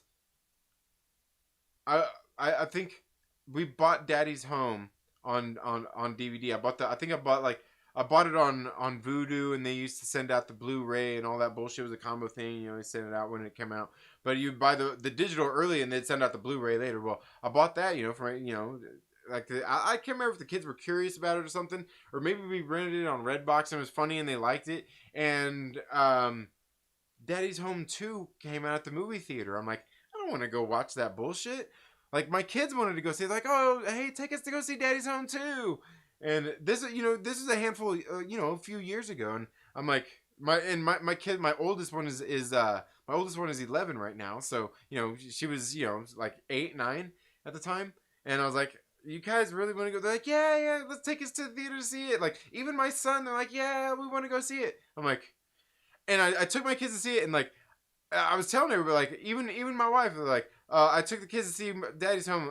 They wanted to see Daddy's Home. I'm like, yeah, the kids wanted to see it. I'm like, seriously? I'm not lying. They wanted to see it. I'm like, tell them, And the kids like, yeah, we wanted to go see it. They were fucking excited to see it. Yeah, Daddy's Home is funny. It's funny. Yeah. Only 1 minute behind. Yeah. Oh dang. Those movies were pretty tired. Yeah. Some of them got there, man. Yeah, Talladega Nights. What's your favorite Will Ferrell movie? Mine's Holmes and Watson. I haven't seen Holmes and Watson. Watson, man. I haven't seen that one. My favorite Will Ferrell movie, though. You ever seen The Suburbans? That's a pretty good one. I don't know. My favorite Will Ferrell movie, I mean, Night at the Roxbury is so great. But, like, Old School is fucking classic. But does that really count as a... Because I really feel like Old School was really a group. Like, there wasn't really anybody who shine too much in that one. Like it seemed like Vince Vaughn was kind of the main character in that one, but so was Luke Wilson. And like I don't know, man. I don't know on Old School. Rogue Soul says Holmes and Watson is trash. Um, don't don't watch Holmes and Watson. It's dog water. His Roland Jen Silent Bot Strike Back was his best. Federal Wildlife Marshal Will and Holly. Oh shit, man, dude, yeah. You know what? Like, yeah. So you know what? Honestly, and I'm wondering, Jonathan, right there, if Stranger Than Fiction wasn't that kind of in between all of that stuff too? Like, Stranger Than Fiction is one of those things, like, something I've talked a lot about on this channel, where I do think that a lot of actors who come from comedic backgrounds do drama shit a lot better. And Stranger Than Fiction, I thought was fucking great, and I thought he was good in it, in that movie. Yeah, exactly, Trev. Yeah, the three of them. I kind of feel like all three of them were kind of like the main characters. They like there was the three of them. Yeah. Old School ensemble. Yeah, absolutely. Okay, yeah. Stranger Than Fiction is a good one too. Definitely a good one for sure. But yeah. Federal Wildlife Marshal Will and Holly. Hey. I'll tell you what I do see here is me avoiding a political fiasco by letting this fucking Brady Bunch go. Will Ferrell and Zoolander, great stuff. Absolutely love Zoolander, dude. The first Zoolander is great. Like I kind of want to buy the second one just to have it, but like I remember watching it thinking like, this is not good. Although that. No, that was even in the first. That was even in the first one, where he had his little tiny cell phone. That's just funny, dude. Yeah, opposite Maggie Gyllenhaal. Yeah. But I don't know, Will Ferrell. Yeah, I don't know, because like really thinking about like Night After Roxbury is so great too, and thinking about how many people in there too. I mean, you got Dan Hedaya, you got Emilio. You got Richard Grieco. You got Chris Kattan in there. You got Molly Shannon. Dude, you know what? I fucking love Molly Shannon too. Molly Shannon to me is like one of those, like she's one of those, like I said, like I'm one of those, like I love chicks, like I like non-traditional beauty, right? I like non-traditional looks in women and shit. Like I really dig that. And Molly Shannon is one of those, because I always kind of like I always remember always thinking like, can never decide on Molly Shannon. Is she hot or not? And just that in itself makes me think like, you know what? She is. I like Molly Shannon. Fuck yeah. Molly Shannon. But she's in that as well. I mean, like, it was a really good one. Dude. Austin Powers, man. Dude, I haven't watched any of the Austin Powers movies forever. They're probably on a fucking trilogy or something, man. They're probably, yeah. Dude, RC Scott, you never saw Night at the Roxbury? Dude. Man, that makes me want to go buy a John Cicada album and listen to it. Isn't that who it was that sung that? John Cicada? What is love? No, that wasn't what I always think that it was. No, who was it that sung that song? That wasn't John Cicada. Fuck, who was it? I can't remember. Debating on whether to watch Coming to America or not. Yeah, you're gonna watch it. I'm gonna watch it eventually too. Oh, dude, and isn't that on Amazon? We could do a watch along. We could do a watch party. Yeah. Oh man, we could do a watch party. I don't even know how to do that. I'm a fucking boomer. I don't know how to do that shit. I don't know how to do. How do you do those fucking watch parties and shit? I don't know. Like you just put like the shit on and like, yeah. Starts with an H. What starts with an H? I want to lick their lips and think of me the way Trinity does for Molly Shannon. Yes, absolutely.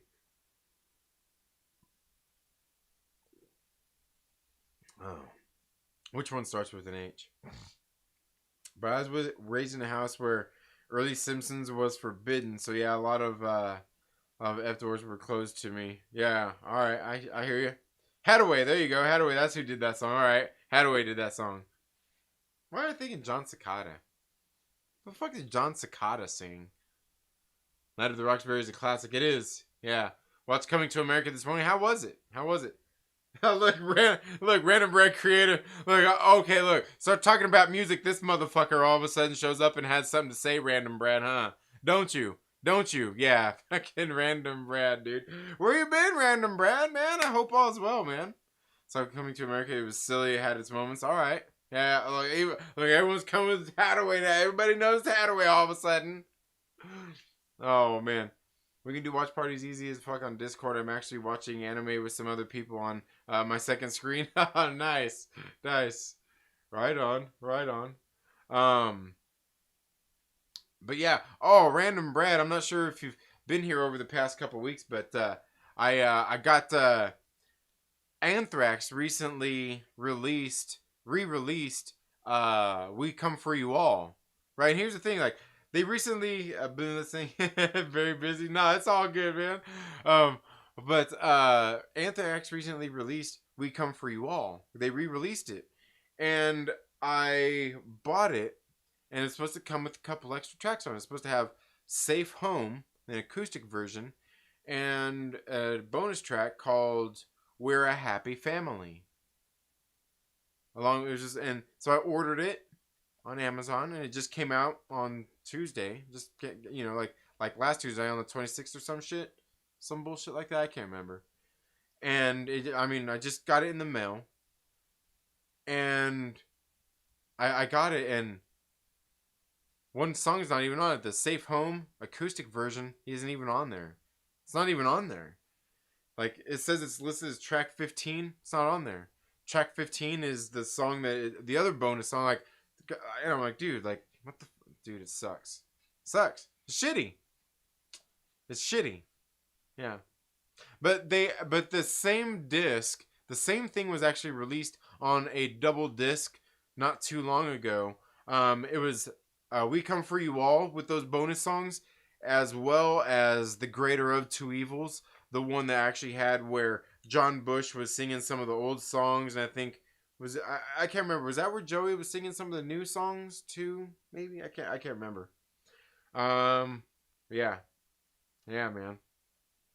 But yeah, like, I'm actually kind of bummed about it. I was actually thinking about sending it back and then just getting that double album one that had both of them on there, because that's like kind of disappointing. Sunday morning, still the community stream. Yeah, absolutely, Mike Porter, absolutely. I'm gonna see if we can do that. If we can start at about 7, might go about 8ish, but I'm gonna see if we can start that about 7 in the morning my time. So that'd be like 10 p.m. for you guys. It'd be 10 p.m. for you guys out there on the East Coast. RC Scott says Spreading the Disease is their best album. No, I don't think so. And it really depends. Like, what do you want to look at? Do you want to look at at classic Anthrax with Joey Belladonna, or do you want to leave the Bush years? Do you want to leave the Bush administration, separate? What's the best of the Bush administration, and what's the best of the Belladonna years? I don't know, man. Because Anthrax's last 2 fucking albums with Joey Belladonna on them have been fucking phenomenal, dude. Worship music, fucking great. For All Kings, fucking great, man. Great shit. Jason, what is up, my man? Man, what was that hashtag? Hashtag Hayward wasn't that bad. Sunday morning, yeah, community. Look into it. Yeah, for sure. 10 a.m. will work. All right. I likes my thrash. Yeah, absolutely. And yeah, I don't know, man. I think if you're looking at it from purely that aspect, I could see why you would say Spreading the Disease, because even their new stuff with Joey Belladonna, while it's thrash, it's still got that heavier edge to it. Like, when John Bush joined, like, they went heavy. Like, they took a turn where they actually went heavier, as opposed... I mean, they still had the thrash feel to them, but they went heavier. You know, like Sound of White Noise, fucking heavy, dude. That fucking out and you can tell that it's a product of its time too. Because what was like I think what was that 94, 95 when Sound of White Noise came out. I think that was around that time. You could hear that they had that. What was that sound? Everyone was going that grunge sound. Everyone did. Everyone was kind of doing that grungy thing. It's kind of that in the music, but you can see like that first out like it was also not quite as like you could tell it was still thrash, but it wasn't thrash. But that album also has some of the best fucking songs on it, man. Sound of White Noise does, man. Yeah. And then like what was it? The next one after that was when pretty much Dimebag there for a little while. Dimebag Darrell was like an honorary member of Anthrax, man. And he was there, dude. Like they could have just said, like, if you asked the dudes in Anthrax, like, hey, was Dimebag Darrell an honorary member of Anthrax? I guarantee you, all them dudes would say, fuck yeah, because he was like on like most of their albums through that time up until the point where he died. Like there was like 3 albums. There was like 3 albums that he was on. I think it was like Stomp 442. He had some shit on We Come For You All. I want to say there was, what else? Wasn't there something else in there? Even on, I want to say he actually even played on Volume 8, The Threat Is Real also. I want to say he played some guitars on there as well. Phil from Pantera actually did some singing on there too. But yeah, I mean, and that was just great shit with Dimebag, man. Like coming on there, like I've been listening to We Come For You All, so, you know, since that album came out, and I was listening to that, but I listened to it a couple times here recently. I was like, man, like fucking Dimebag Darrell just came in and just like he's just fucking Dimebag Darrell, bro. Like fuck, man. Fuck. Dude, I'm telling you, Brad, yeah, absolutely, Random Bread. Stomp 442 fucking rock. And you know what's funny? Stomp 442 for me is one of those albums that when it came out, like, I liked it, but I was kind of like, eh, it's alright. Now, if you ask me, I'm like, dude, Stomp 442 is fucking great. Especially by the time you get to the, like, dude, the song Bear. Dude, that song fucking give me goosebumps and make me cry every time, dude. That song's fucking great, dude. But that whole album, you know, fucking Fueled, fucking King Size, just Random Acts of Senseless Violence, like, dude, all that, dude, that fucking album is great, man. It fucking rocks, man. Fucking rocks, dude. Sound of White Noise was the best, best John Bush album. Yeah, well, man, I don't know. That's the thing, because the progression of everywhere of what they did with him, like, he's a great fucking singer, man. He's a great singer, and I like what he brought to the table, and he did bring that heavier edge. And Sound of White Noise is a great album. Never heard For All Kings, man. It's a good one. It's a good one. Yeah, it's the last one they did with Joey Belladonna. And Worship Music, the one that came out, like, Worship Music sounds like it picked right up where Persistence of Time left off. It seemed like they probably took like fucking 3 years off, and then they came in and just dropped Worship Music. I mean, you could really like literally pick that out of there. Yeah, I love all Anthrax, haven't got a fave. Yeah, and that's the truth too, because like I was even listening to recently. I was listening to Fistful of Metal and Armed and Dangerous, you know, like the real early shit too. And I was like, damn, man, like this is really good, because you can see the roots of it and everything too. And they've really redone a lot of those songs as the years have gone on anyway. So you've heard a lot of those songs in different versions in the first place. But yeah, I mean, they've always just had that this great sound to them. I mean, because they've got all the right people. One of the things, the very fucking foundation of all that is Charlie Benante, the drummer. Dude is a fucking madman, and that is actually proven. He proves that like in so much, like not only through everything that he's done with Anthrax through the years. when they were coming up, but also by the time you get to the shit when they had John Bush on there, the song Only, dude, I'm telling you, go listen to Only.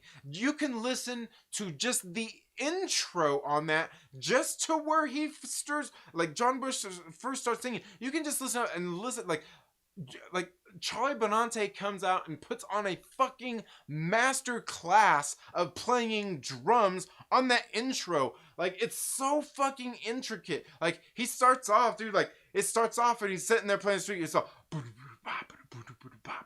like, and it just starts off so basic, right? And then like he does that for like one little turn, and then the next little turn, he adds in something else. You know, he adds in a little symbol, and he adds to that. Does that for a turn, then he adds in something else. Then he's sitting there, you know, balancing all the shit, and then as they go, he adds in another one. And then next thing, I'm telling you, the way it fucking progresses, next thing you know, like, I'm telling you, if you were sitting there watching him play, he's probably sitting like the way it starts off and then the way, like, I guarantee you it looks fucking insane, but to even hear it on the album, the way it goes down from the start, just like those fucking, I think it's like the first, like, minute of the song is fucking phenomenal, dude. It's like I said, he just comes on and puts on a fucking masterclass. And the thing is, like, it doesn't sound like anything spectacular. It doesn't sound like it's anything fucking great. It doesn't sound like it's something that fucking knock your socks off. But if you just sit there and listen to it and really fucking hear it, you can, like, dude, like you said, like I can sit there. I'm like, God damn, dude, like, I was like comprehending everything he's doing. If you just really sit there, dude, it's like, fuck, like, it's so great. And the thing is, like, there's another song on We Come For You All, where he does this same kind of thing in this one song. And the thing is like, on the very intro of the song, it sounds cheesy as shit. It sounds like, okay, yeah, what's that? You know, like, you got you coming up with like some little offbeat thing with your little snare drum, all pop, pop, pop, pop, pop, pop. You know, like, but then it turns like it's the song Nobody Knows Anything, but it just comes off with like, there's like this little, just like little riff, and then it just comes, you know, he's doing his little thing. It just sounds all like, it just doesn't really sound like much. But then it progresses in through the song, and he just fucking goes nuts with it, dude. Like, the timing, the fucking, dude, he just goes fucking nuts with it, and it's fucking phenomenal, man. And like, I'm telling you.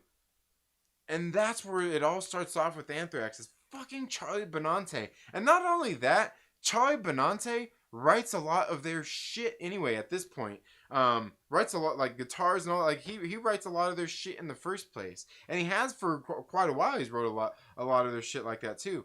But yeah, like, Charlie Benante, dude, he's fucking great. It's fucking great. Man, kind of feel like, I feel like I went off of there a little bit. RC Scott says, Volume 8, The Threat is Real. Dude, I love that album. That's another one, like I said, I like, they got so much music, and that's why I'm kind of like, Random Brad, like, I can't really say I've got a favorite. There's some that I, like, you know, I listen to less than others, but like, there's others, like, I just listen to, like, over and over, because they're just great shit. Just great shit, man. And Volume 8 is one of those. But like, Stomp 442 was one of those at the time it came out, and I listened to it, I like, liked it, didn't appreciate it, but now I listen to it, it's like, fucking dude, it's a masterpiece. And Volume 8 is one of those ones, when it came out, I really dug Volume 8 when it came out. I felt like a lot of people didn't, but I really dug Volume 8. Alright, take it easy, Rogue Soul, gotta get out of here. Take it easy, man. Absolutely love that album now. Yeah. Fucking love the worship music. Listen to it right after a bad breakup, but it got me through. Yeah, dude, I'm telling you, worship music is fucking great. I love it too. Like what was the whole little intro or the interlude with the whole little cello and shit? Was it a cello or was it a bass? I think it was a cello. They're sitting there playing, then it goes into the next song. I'm like, dude, that's fucking great. And you know what, that whole shit is like, That's some good shit. That's good writing music. I like writing this and that shit. But yeah, worship music is fucking great. But yeah, For All Kings. Like if you like worship music, I think you'll like For All Kings because it seems like it like just rolls right into like. I'm telling you, man. I like look. I don't have that shit for nothing. Like look. You ever seen American History X? You know what that means? It means you're fucking welcome. Like instead, I flipped it. You're yeah. Never mind. Got my Thraxogram. Random Breath says I did catch For All Kings tour. Was oh man, that's fucking great, man.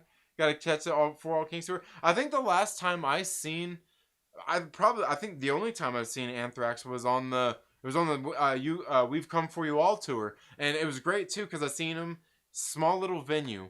Who all was it? Who all was there? I want to say it was, dude. It was a little local band that was from here locally, like where I live at, because I ended up meeting the singer. I knew who he was. He's on my friends list on Facebook. But it was that opening band. It was Josh Todd. Josh Todd from Buck Cherry. Downset and Anthrax. I think that's what the show was. If I'm not mistaken, that's what it was. It was that little opening band, Josh Todd, Downset, and Anthrax, and it was at the Whiskey A Go Go down in Hollywood. And I'm not sure if you've ever been to the Whiskey A Go Go, but it's not a very big fucking place. And you got to think Anthrax was playing there, okay? And sure, this was around the time We Come For You All was coming out, and like I'm telling you, like, dude, it was fucking nuts, dude, and it was great, dude. It was fucking intense, man. I loved it. I was down in the pit on that shit, dude. Fucking great, dude. Yeah, and I got a shirt from that shit. But yeah, man, dude, I'm telling you, fucking miss live music, man. I miss live music. Yeah, 90s Persistence tour, absolutely fucking rock. Damn, man.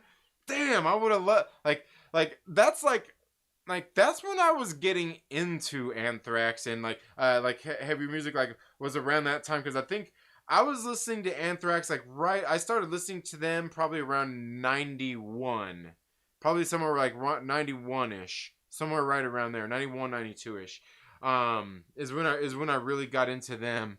And then that's when I kind of when I got into them is when I kind of learned about like SOD and all that shit. And I was like, all right, because up to that point, I was listening to Motley Crue and just kind of all that shit. And at that point, I think I'd actually heard some Slayer, just really wasn't big on it at the time. Just kind of I was still kind of young, just kind of listening to a whole bunch of shit. But Anthrax was one of those first heavier bands that really stuck. That I really did like their music and got me into more shit. That was the fucking band that got me into pretty much everything. Well, and you bringing up James Hetfield there, RC Scott, and obviously Metallica, because Metallica was bigger and heavier, and they were coming up and shit, obviously too. So I mean, I guess there was that too. So yeah, I guess yeah. James Hetfield called Only the perfect song, and he's not wrong, man. It is the perfect song. Then he stepped into a pyrotechnic. Oh man, you're not gonna give Scott Ian props? Well, yeah, dude, yeah. Yeah, I was saying that, and that's the thing is Scott Ian, you can tell his shit a mile away. Scott Ian, when he recently did that album with Mike Patton when they did Mr. Bungle, which is could have been the last show that I seen last year, man. Fuck. When he did that album, you can hear it. I remember when I first turned the album on, you first listened to it, I was like, dude, it sounds like, is that Scott Ian playing guitar? I was like, I'm pretty sure that's Scott Ian playing guitar. He has that sound, and Scott Ian is fucking great. And that's the thing is Scott Ian is kind of the face of Anthrax. Scott Ian is how probably most people will know of or hear Anthrax at any point from probably the early 2000s on. When they did all that, some of the VH1 behind the music and some of that shit where they used to talk to him all the time. But yeah, Scott Ian, dude, fucking great. And that's the thing is I miss the days when you had all of them together. You had Frank Bello and Scott Ian and fucking Dan Spitz, all that old school shit, man. It was great because they had Rob Cagaggio, something like that, come in, and he was good and shit. But yeah, dude, Scott Ian, obviously he's the fucking foundation for it. And then you get into Scott Ian and you look at what they did with like SOD and all that shit. And you're like, set there like Scott Ian's like, his shit's heavy as fuck. And you know what? If you ever go see the Anthrax live, you go see SOD live, like fucking Scott Ian, dude. He's the fucking man, dude. Like this little short motherfucker, dude, but he's so fucking full of all the energy too, dude.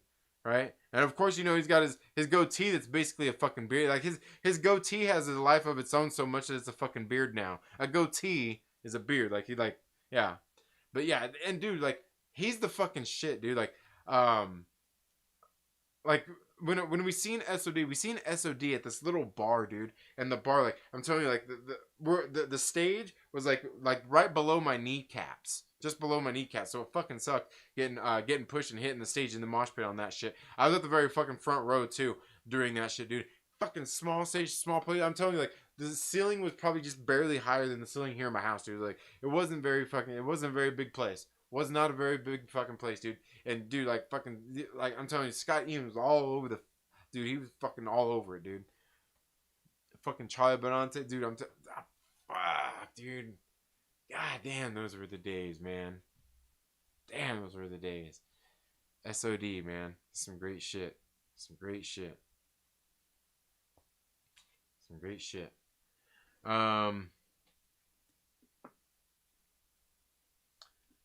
Thought that tattoo meant you're a werewolf.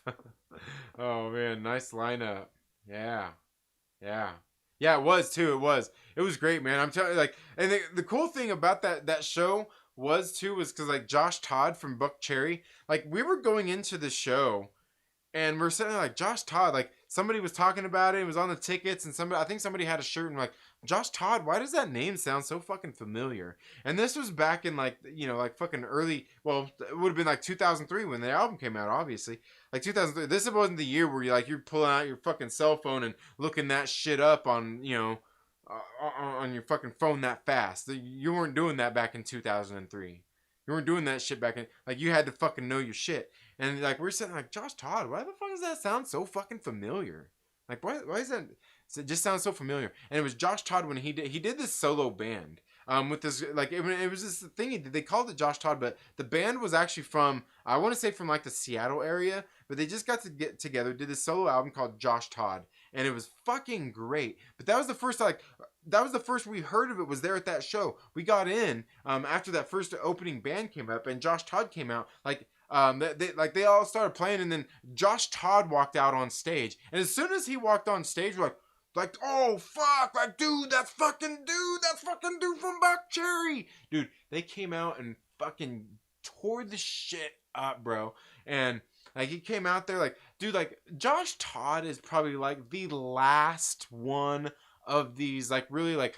How would you say like Hollywood strip, like sex, drugs, and rock and roll motherfuckers, man? He's the last of a dying breed. You know what I'm saying? Like there's not dudes like him around anymore. Like all that fucking 80s debauchery, fucking like I said, the sex, drugs, and rock, like that. Like Josh Todd was probably the last of it. He was probably like the like, and like I said, when he came out on stage, you could tell he had that whole fucking swagger, dude. And like he just got his fucking thing. It's like, dude, like it was fucking great. But he was sitting there like, and then he fucking took it. Like he had his fucking leather jacket. And he wasn't wearing that shit for very long. Fucking took it off, and he got that fucking the Suicide King fucking tattooed really huge on his fucking back. Dude, it was a fucking great show, man. It was fucking great. They were up fucking. Downset comes on next. Downset had a hell of a fucking show, dude. I fucking love Downset. They came out and rocked it, but then and then fucking Anthrax came and closed that shit out, dude. Like I don't think I could hear after that show. I was up there fucking, dude. I was up there screaming, going on, dude. Goddamn, dude. It was great. It was great. But yeah, it was a hell of a lineup, man. Seems like it's been so long since I've been to a show. I remember, yeah. Farthest west I've been to St. Louis. Oh, all right. Okay, can that even be considered west? That's fucking east of the Mississippi, isn't it? Pretty sure that is. I just typed in the title of first SOD album and Google deleted it. Oh, really? Really? That's fucking hilarious. That's fucking hilarious. I hung out with the older crowd. They dragged me into loads of great concerts and bars. Happy days. Yeah, man. Hell yeah, for sure. For sure. Are some random questions okay? Well, what kind of random questions you got? Are they as random as Random Brad creators? Randomness? Oh, man. Still got OG SOD vinyl. Still plays. Nice. Nice, dude. That's fucking sweet. United Forces, United Forces, United. You know what? I was thinking about this way. You know, because you can't really play music and do music reviews and reactions and shit here on YouTube without catching copyright strikes. But there was something I thought of, and I was sitting there thinking, like, I'm gonna do a video and I'm gonna upload it and see if it gets a claim. If it gets a claim, I'm just gonna delete it and just be like, forget it. But if it doesn't get a claim, which if I'm thinking right, it won't, I might start doing some music reactions and shit here on the channel. Yeah. Yeah. Laughing at SOD concert. Would have loved to see live. Yeah, dude, it was great too. Cause God, what would that have been? That would have been probably like 19. That would have been like 98 or so. I think it would have been 98. I think it would have been 98. Cause it would have been soon after. It would have been soon after. After that last album came out. Yeah, March of the SOD. Yeah, man. Absolutely. But yeah, that dude, I'm telling you, that SOD show was great, and we got to meet everybody there too. Like I wear glasses, and I'm wearing contacts right now, but I had glasses, and my glasses actually flew off at the show. They flew up on stage, and they were all stomped on. They were all fucked up. But Billy Milano actually picked them up off stage. He's like, "Whose glasses are these?" And I'm saying like, "Oh shit, those are my glasses." I'm like, "They're mine." You know, he's like, and he put them on. He's like, "Whoever these are, you're all blind motherfucker." He throws them out in the crowd. I'm like, "Oh, my fucking glasses." I'm like, "Oh shit." I got the glasses back. I eventually got the glasses back. I did. I've got them floating around the house here somewhere still. But yeah, we met Billy Milano at that show. Met Dan Lilliker. Met Scott Ian, and I can't remember. Like, I don't remember. I don't think we got pictures with Charlie. I don't think we got pictures with Charlie, and I don't even know that we really got to meet Charlie that I can remember, because like, it seemed like he kind of like went and hung out in the back after that. But yeah, man, fucking great shit, man. Great shit. Was Josh Todd all lit up again? Yeah, man. Jonathan Velasquez says, "I'm pretty sure that guy used to sleep on my father-in-law's floor when he was going through some tough times." What guy? Oh, Josh Todd? Josh Todd? Is that who you're talking about, Jonathan? Josh Todd? Yeah, could be, man. Because I'm sure he's been through it. Because like he's like one of them dudes. Like he's not bashful about like he used to do like, you know, like all that bullshit. And he's definitely had some fucked up times, man. I think, didn't him and his wife at the time, I don't know, I'm not sure if he's still married to the same woman, didn't they actually go on one of those like celebrity therapy kind of show things? Yeah, okay, yeah, Josh Todd, yeah, about 10 years ago. Yeah, okay, that's believable. I mean that would have been after. I mean, because he's struggled with drugs and addiction and shit for a long time. So highly possible. It's believable. What's your favorite comic story, and what heroes would I give a shot? Well, funny you should ask that. My favorite comic story, I would have to say at this point, is probably definitely Black Widow, No Restraints Play. Written by Jen and Sylvia Soska. It's got art by Flaviano.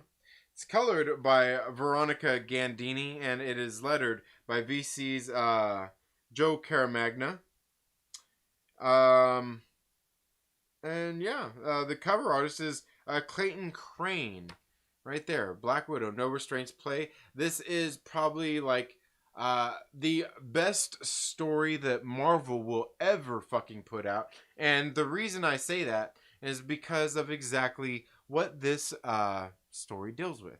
The story is a story where Black Widow, Natasha Romanoff, goes off to Madripoor because she has a thirst for blood. And she goes out there to Madripoor seeking to bring to justice these human traffickers and people who are abusing women and children, human trafficking schemes and shit like that. And she goes to Madripoor and she takes and quenches her thirst for blood in Madripoor and brings a pedophile ring down. You tell me stories about that kind of shit, I'm going to eat it up all day long. Yummy, yummy, yummy, yummy, yummy, yummy. Yummy! Marvel's never going to tell a story like that again. And if they do, I'm going to fucking buy it. And that is why that is the best comic story out there. And the best comic story that Marvel is ever going to put out. I don't give a shit what anybody says. The best one, hands down. Now, is that to say that there aren't other good storylines? There absolutely are. There's other good storylines out there. But that is my favorite because of the subject matter and the realness of everything that's going on in this book. It's great. I love it. This is what a real superhero is. Absolutely. Absolutely. 10 to 15 years during a struggle, my father-in-law used to party with some crazy folks in the 2000s, and he cleaned up. Josh needed a good place to stay. Yeah. Believable, man. Yeah. It's a small world, man. Yeah, absolutely. Josh Todd looks like the guy from Seven who was strapped to the bed for a year. I was gonna say, it might have actually been him, R.C. Scott. I was gonna say it might have actually been him because he's been in movies and shit too. So like, God, what was that one he was in? I can't remember. He's been in several movies though. I think he's been in a couple movies.